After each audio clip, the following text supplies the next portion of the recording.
పరిశుద్ధ గ్రంథములో నుండి ప్రవక్త ద్వారా ప్రభు రచించినటువంటి జకర్యా గ్రంథము 9వ అధ్యాయం 9-10 వచనాలు.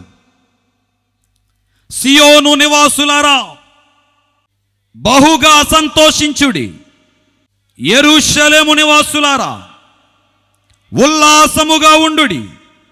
మీ రాజు నీతిపరుడును రక్షణ గలవాడును దీనుడునై గాడిద పిల్లను ఎక్కి నీ యొద్దకు వచ్చుచున్నాడు. ఎఫ్రాయిములో రథములుండకుండా నేను చేసేదను, యెరూషలేములో గుమ్మములు లేకుండా చేసేదను. యుద్ధపు విల్లు లేకుండా పోవును. నీ రాజు సమాధాన వార్త అన్యజనులకు తెలియజేయును. సముద్రము నుండి సముద్రము వరకు, యూఫ్రటీసు నది మొదలుకొని బూది గంతముల వరకు అతడు ఏలును. దేవునికి స్తోత్రం, హల్లెలూయా. మీ చేతిలో ఉన్నటువంటి పరిశుద్ధ గ్రంథాన్ని మీరు జాగ్రత్తగా చూస్తే చదవబడినటువంటి 9వ అధ్యాయం 9-10 వచనాల్లో కొన్ని నిగూఢమైనటువంటి సంగతులు ఉన్నాయి, కొన్ని అద్భుతమైనటువంటి సంగతులు ఉన్నాయి. అవి ప్రపంచానికే శ్రేష్టమైనటువంటి సందేశాన్ని తెలియజేస్తున్నాయి. దేవునికి స్తోత్రం. ఏమిటా సంగతులు, ఏమిటా సందేశము అని ఆలోచన చేస్తే చూడండి, మీరు చదివినటువంటి 9వ వచనంలో మొదటి భాగంలో ఆఖరి మాట ఏమనుందంటే బహుగా సంతోషించుడి. నెంబర్ 1, సర్వలోక మానవాళికి ప్రభు అందిస్తున్నటువంటి సందేశం, తాను ప్రేమించిన ప్రజలందరితో ప్రభు మాట్లాడుతున్నటువంటి మాట. సంగమా, సర్వలోకమా, మీరు బహుగా సంతోషించుడి. రెండవ మాట, మీరు ఉల్లసించుడి. రెండవ మాట, మీరు ఉల్లసించుడి. మూడవ మాట, ఆయన నీతిపరుడును, ఆయన రక్షణ గలవాడును, ఆయన దీనుడుగా ఉన్నాడు. ఆయన నీతిపరుడును, ఆయన రక్షణ గలవాడును, ఆయన దీనుడుగా ఉన్నాడు. నాలుగో మాట, ఆయన వచ్చుచున్నాడు. దేవునికి స్తోత్రం, హల్లెలూయా. ప్రభు మన కొరకు వచ్చుచున్నాడని నమ్మిన వారు వచ్చుచున్నాడు. ఇప్పుడు చదివినటువంటి భాగంలో ఉంది ఆయన వచ్చుచున్నాడు. తర్వాత 10వ వచనంలో చూస్తే అందులో ఒక 3 సంగతులు. ఒకటి గుర్రములు లేకుండా చేస్తాను, 2 రథములు లేకుండా చేస్తాను, 3 విల్లు లేకుండా చేస్తాను, నేను మిమ్మును ఏలతాను. దేవునికి స్తోత్రం, హల్లెలూయా. సహజంగా ఈ మాట ఎవరు రాశారు? జకర్యా అనేటువంటి భక్తుడు రాశాడు. ఎందుకు రాశాడు? రాబోచున్నటువంటి క్రీస్తును గురించి రచించ ఈ ప్రవచనము సువార్తల్లో నెరవేర్చబడింది. ఏ విధంగా నెరవేర్చబడిందంటే ప్రభు అయిన యేసుక్రీస్తు వారు తనను సిలువకు తన్ను తాను అప్పగించుకోవడానికి ముందు, లేదా మరణానికి తన్ను తాను అప్పగించుకోవడానికి ముందు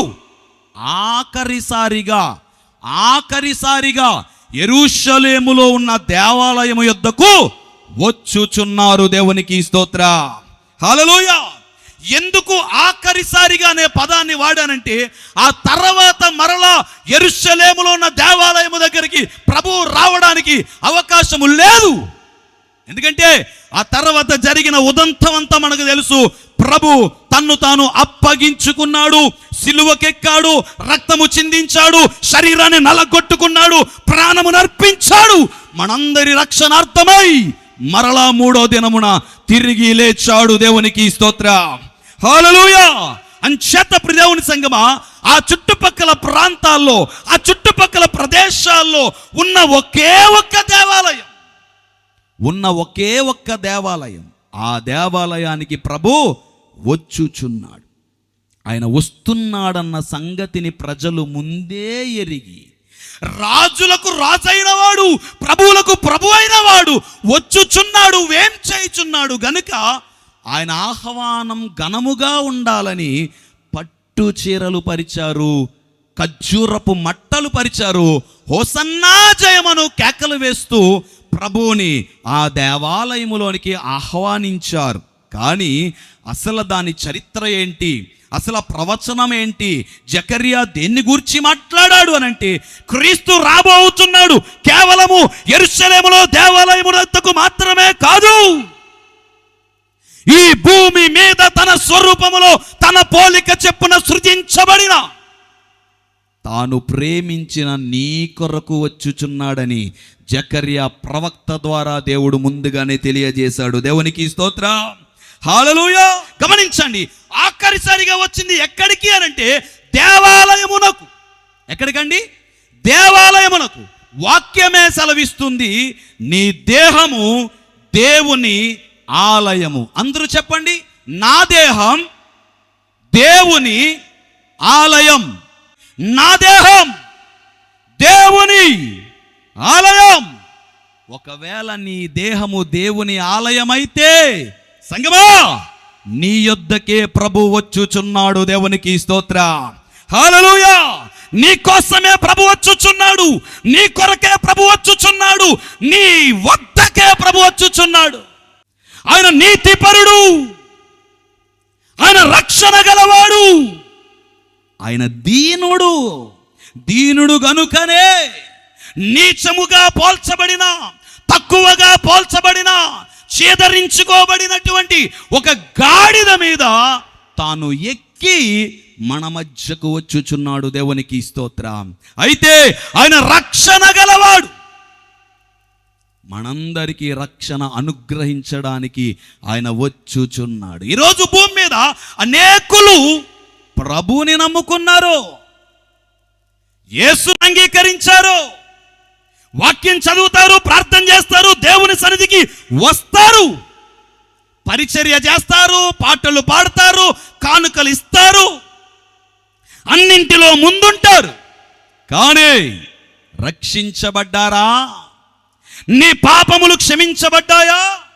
నీ హృదయం పరిశుద్ధపరచబడిందా? నీవు దేవుని సాక్షిగా నిలబడుతున్నావా? నీవు దేవుని కొరకు బ్రతుకుచున్నావా? నీ జీవితం ప్రభువునకు అంకితం చేశావా అని కొన్ని ప్రశ్నలు సంధిస్తే అవి ప్రశ్నార్థకంగానే మిగిలిపోయేటువంటి పరిస్థితులు ఈరోజు క్రైస్తవ సంఘాల్లో, ఈరోజు క్రైస్తవులని పిలువబడుతున్నటువంటి ప్రజల్లో కనబడుతున్నటువంటి వేళ నా ప్రభు ఒక శ్రేష్టమైన సంగతి, నేను నిన్ను రక్షించుటకు వచ్చాను. దేవునికి స్తోత్రం, హల్లెలూయా. ఓ యవ్వన జనాంగమా, నా ప్రియ సోదరులారా, యవ్వనస్తులారా, నా ప్రభు నీతోనే మాట్లాడుతున్నాడు. నీ కోసమే వచ్చాడు, నీ యొద్దకే వచ్చాడు, నిన్ను ప్రేమించాడు, నీతో మాట్లాడుతున్నాడు. ఏమన్నా తెలుసా? నిన్ను రక్షించడానికి వచ్చా, నిన్ను రక్షించడానికి వచ్చా. ఎన్నో వాక్యాలు దైవ సేవకులు నీకు తెలియజేస్తూ ఉన్నారు. నీ నిమిత్తము ప్రతి రాత్రి, ప్రతి ఉదయమున అంగలారుస్తూ ఉన్నారు, ప్రార్థన చేస్తూ ఉన్నారు, మొర్ర పెడుతూ ఉన్నారు. ఎన్నో కూడికలు ఏర్పాటు చేస్తున్నారు, ఎన్నో సభలు ఏర్పాటు చేస్తూ ఉన్నారు. ఏ ఒక్క మాట అయినా నీ హృదయాన్ని తాకుతుందని, ఏ ఒక్క మాట అయినా నీ హృదయాన్ని మారుస్తుందని, ఏ ఒక్క మాట అయినా నిన్ను ప్రభువు దగ్గరకు నడిపిస్తుందని. ఈరోజు యవనస్తులు ఎలాగున్నారు? ఎప్పుడు సమయం దొరుకుద్దా ఎంజాయ్ చేయాలి, ఎప్పుడు సమయం దొరుకుద్దా సరదాగా గడపాలి. వారి సరదాలు ఏ విధంగా తీర్చుకుంటున్నారో తెలుసా? వారి సరదాలు వేటితోనో తెలుసా? ఒక చేతిలో సెల్ ఫోన్ ఉంటే చాలు సరదా. పక్కన మనిషి లేకపోయినా పర్వాలేదు, ఎదురుగా ఉన్న మనిషి ఎవడైనా పర్వాలేదు, ఒకే చోట నలుగురు కూర్చుంటే నాలుగు ఫోన్లు పట్టుకుంటారు, కానీ సాటి మనిషితో మాత్రం మాట్లాడరు.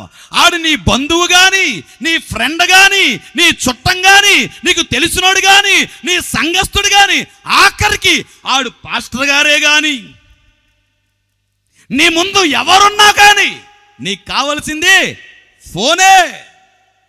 దాంట్లో ఇన్స్టాగ్రామ్ ఉంటే చాలు, దాంట్లో ఫేస్బుక్ ఉంటే చాలు, దాంట్లో వాట్సాప్ ఉంటే చాలు, ఎవడు ఏ స్టేటస్ పెట్టాడా అని తోస్తానే ఉంటావు.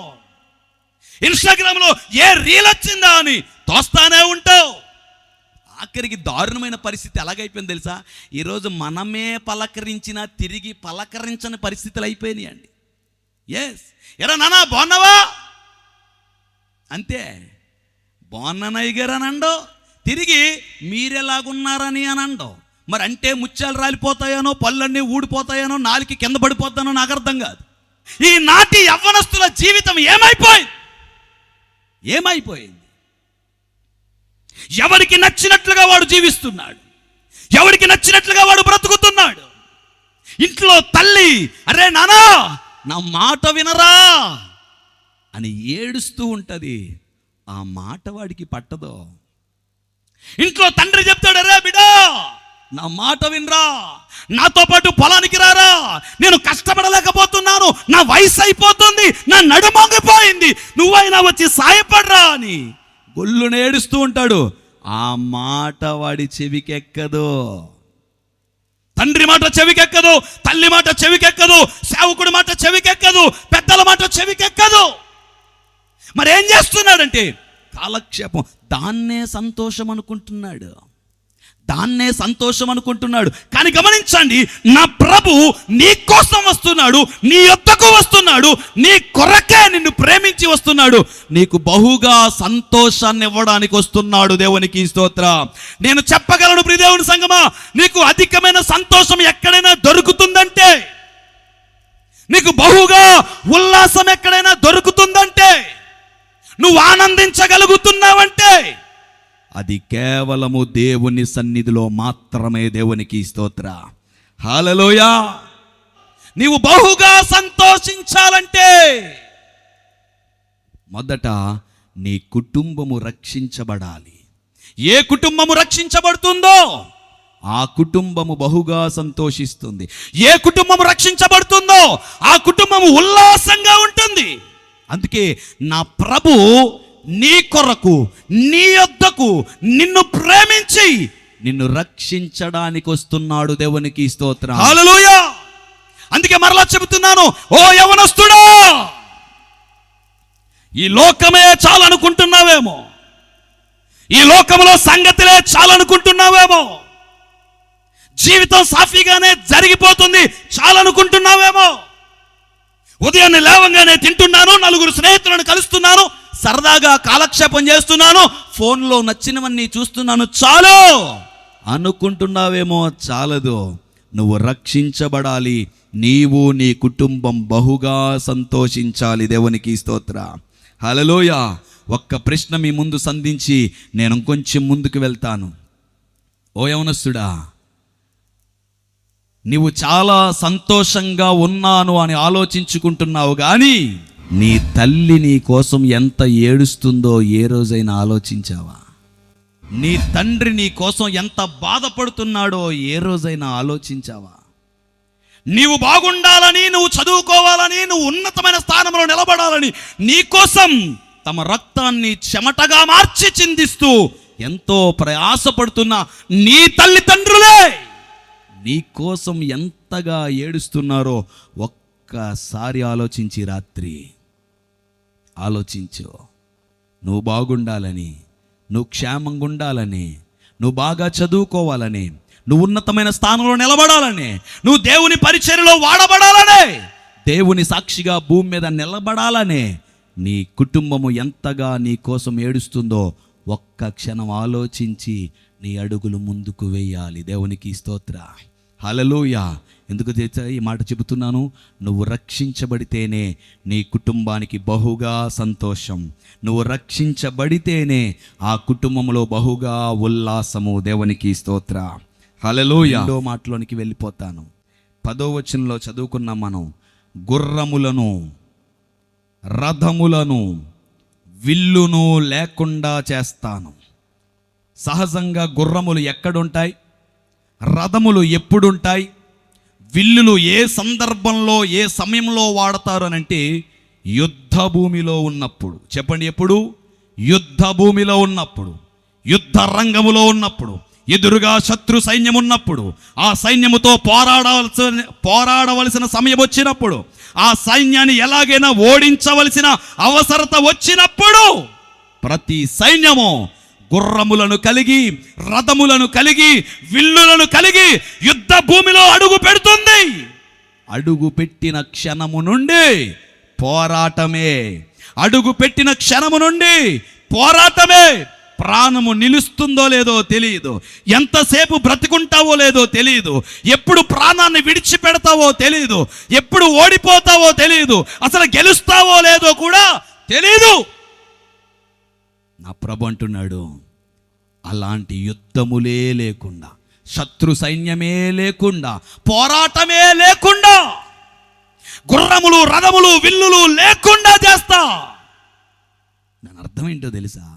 ఈరోజు ఇక్కడ కూర్చున్నప్పుడు దేవుని సంగమా, నీ కుటుంబములో నువ్వు పడుతున్న శ్రమలు, బాధలు, నీ కుటుంబములో నువ్వు భరిస్తున్నటువంటి నిందలు, అవమానాలు, నీ కుటుంబంలో నువ్వు సహిస్తున్నటువంటి ఏడుపు, కన్నీరు, వేదన, ఇవన్నీ ఒక యుద్ధ భూమిలో నిలిచిన పోరాటముతో సమానము. ఈరోజు క్రైస్తవుడి జీవితం ఎలా అయిపోయింది, లేదు ఒక మానవుడి జీవితం ఎలాగైపోయింది? పైకి నవ్వుతున్నాడే కానీ లోపల వ్యధ, పైకి సంతోషంగా కనిపిస్తున్నాడే కానీ లోపల బాధ. ఎన్నో శ్రమలు చుట్టుముట్టుకొస్తున్నాయి, ఎన్నో బాధలు తరుముకొస్తున్నాయి, ఎన్నో కష్టాలు మీద పడుతున్నాయి. ఈరోజు బాగున్నామంటే రేపు అనారోగ్యం, ఉదయం బాగుందంటే సాయంత్రానికి అనారోగ్యం. ఇలాంటి పరిస్థితిలో క్షేమంగా బయటికి వెళ్ళాడు, తిరిగి మరలా క్షేమంగానే వస్తాడని 100కి 100% గ్యారంటీ లేని బ్రతుకులు. ఇలాంటి పరిస్థితుల్లో ప్రియ దేవుని సంగమా, నువ్వు దైవ సేవకుల యొద్దకు వచ్చి దేవుని సందులో మోకరించి గొల్లున ఏడుస్తూ, అయ్యా మమ్మను విడిపించండి, మమ్మను విమోచించండి, మమ్మను రక్షించండి, ఈ శ్రమల నుండి, ఈ కష్టాల నుండి, ఈ బాధల నుండి, ఈ కన్నీటి నుండి, ఈ వేదన నుండి మమ్మను తప్పించండి అని ఎంతమంది ఏడుస్తున్నారు? మీ పనులు పూర్తి చేసుకుని, వంటలు పూర్తి చేసుకుని దేవుని సన్నిధికి వచ్చి పడి ఏడుస్తున్నవారు ఎంతమంది సంగమా? ఎంతమంది? భరించలేక, సహించలేక, తట్టుకోలేక కుమిలిపోతున్నవారు, ఏడుస్తున్నవారు, మర్ర పెడుతున్నవారు ఎంతమంది? ఓ మాట చెప్పనా, ఈరోజు అలాంటి నీ కోసమే నా ప్రభు వస్తున్నాడు. దేవునికి స్తోత్రం, హల్లెలూయా. అలాంటి నీ కోసమే నా ప్రభు వస్తున్నాడు. ఏడుస్తున్నావా? కన్నీరు విడుస్తున్నావా? బాధపడుతున్నావా? రోధిస్తున్నావా? మర్ర పెడుతున్నావా? సాఫీగానే ఉంది జీవితం అనుకుంటే నిందలు వచ్చి పడుతున్నాయి. బాగానే ఉంది బ్రతకనుకుంటే అవమానాలు ఎదురవుతున్నాయి. నా అనుకున్నవారే, మన ప్రక్కన ఉన్నవారే, మన స్నేహితులే, మన తోటివారే నీ ముందొకలా, నీ వెనకొకలా ప్రవర్తిస్తున్నారు. నీ ముందొకలా, నీ వెనకొకలా మాట్లాడుతూ ఉన్నారు. ఆ మాటలు నీ చెవిని పడినప్పుడు తట్టుకోలేక గదిలోనికి వెళ్ళి ఏడుస్తున్నావా? నిందలు భరించలేక, అవమానాలు భరించలేక చచ్చిపోదామనుకున్న నిర్ణయానికి వస్తున్నావా? ఇంకెందుకండి ఈ బ్రతుకు నాకు అని అనిపిస్తుందా? ఎంత ప్రార్థన చేసినా, ఎంత వాక్యం చదివినా, ఎన్ని ఉపవాసాలు చేసినా, ఎంతగా మొర్ర పెట్టినా జీవితంలో ఏ మార్పు లేదు. ఆ కష్టాలు, ఆ శ్రమలన్నీ అలాగే కొనసాగుతున్నాయి అని అనిపిస్తుందా? ఒక మాట చెప్పనా, మీ అందరికీ బాగా సుపరిచితమైనటువంటి సంగతే ఇది. ఒక వ్యక్తి ఒక మార్గం గుండా నడుచుకుంటూ వెళ్ళిపోతూ ఉన్నాడు. అలా వెళ్ళిపోతూ ఉండగా దొంగలొచ్చారు, అతన్ని కొట్టారు, దోచుకున్నారు. అతని దగ్గర ఉన్నటువంటి సొమ్మును తీసుకొని అక్కడి నుంచి వెళ్ళిపోయారు. కాపాడేవాడు లేడు, రక్షించేవాడు లేడు, కనీసం పైకి లేవనెత్తేవాడు లేడు, చెయ్యి అందించేవాడు లేడు, ఒక్క గుటక నీరిచ్చేవాడు కూడా లేనటువంటి పరిస్థితి. ఒకవేళ అలాంటి పరిస్థితిలో ఇక్కడ ఎవరైనా ఉండొచ్చు. సంగమా, నా మాట జాగ్రత్తగా విను. ఎవరు లేనటువంటి తరుణములో, ఎవరు రానటువంటి పరిస్థితుల్లో, అక్కరకు రానటువంటి తరుణములో నా ప్రభు మంచి సమరయుని వలె నీ యొద్దకు వచ్చి ఉన్నాడు. దేవునికి స్తోత్రం. హల్లెలూయా. ఒక మంచి సమరయుడిగా నా ప్రభు వచ్చాడు. నీ బాధలు భరించడానికి, నీ శ్రమలు సహించడానికి, నీ నిందలన్నీ తన మీద వేసుకోవడానికి, నీకొచ్చిన అవమానాలన్నీ తన మీద వేసుకోవడానికి, నిన్ను విడిపించి, నిన్ను విమోచించి, నిన్ను రక్షించి, నీకు సంతోషమిచ్చి, తాను సిలువలో బలైపోవడానికి మంచి సమరయుడిగా నా ప్రభు వచ్చాడు, విడిపించాడు, విమోచించాడు, నీ కన్నీటిని తుడిచాడు, నీ బాధలన్నిటి నుండి నేను విడిపించాడు, సమాధానం ఇచ్చాడు, ఓదార్చాడు, నెమ్మదిచ్చాడు, సంతోషాన్ని అనుగ్రహించాడు. ఇక తాను సెలవు తీసుకుని వెళ్తూ నిన్ను పూటకోళ్ళవానికి అప్పగించాడు. చెప్పండి, ఎవరికి అప్పగించాడు? నిన్ను పూటకోళ్ళవానికి అప్పగించాడు. పూటకోళ్ళవారు ఎవరో తెలుసా? ఇదిగో ఇక్కడున్న ఈ దైవ సేవకుడే. దేవునికి స్తోత్రం. హల్లెలూయా. ఆ పూటకోళ్ళవానికి నిన్ను అప్పగించి ఏమన్నాడో తెలుసా? అయ్యా, ఈ 2 కాసులు నీ దగ్గరుంచి ఇదిగో నేను అప్పగించినటువంటి ఈ సంఘాన్ని నువ్వు పోషించాలి. ఈ సంఘానికి వచ్చినటువంటి బాధ, కష్టము, శ్రమ, దుఃఖము, కన్నీరు, వేదన, వాటన్నిటి నుండి, ఆ గాయాల నుండి, ఆ దెబ్బల నుండి వారిని నువ్వు క్షేమకరమైనటువంటి జీవితంలోనికి నడిపించాలని ఎంత ఇచ్చాడమ్మా? 2 కాసులు ఇచ్చాడు. 2 కాసులంటే ఏంటో తెలుసా? 2 కాసులంటే ఏంటో తెలుసా? నీ చేతిలో ఉందే పరిశుద్ధ గ్రంథము క్రొత్త నిబంధన, పాత నిబంధన. దేవునికి స్తోత్రం. హల్లెలూయా. ఇదిగో క్రొత్త నిబంధన నీ చేతుల్లో పెడుతున్నా, పాత నిబంధన మీ చేతుల్లో పెడుతున్నా. ఈ 2 కాసుల చేత, ఇందులో రాయబడిన మాటల చేత, ఇందులో ఉన్న ప్రతి అక్షరము చేత నువ్వేం చేయాలి తెలుసా? ఇక్కడున్న ప్రతి ఒక్కరిని వారి కుటుంబాలను క్షేమముగా ఉంచాలి. దేవునికి స్తోత్రం. హల్లెలూయా. మంచి సమరయుడు నిన్ను ఎవరి చేతికి అప్పగించాడంటే దైవ సేవకుని చేతికి అప్పగించాడు.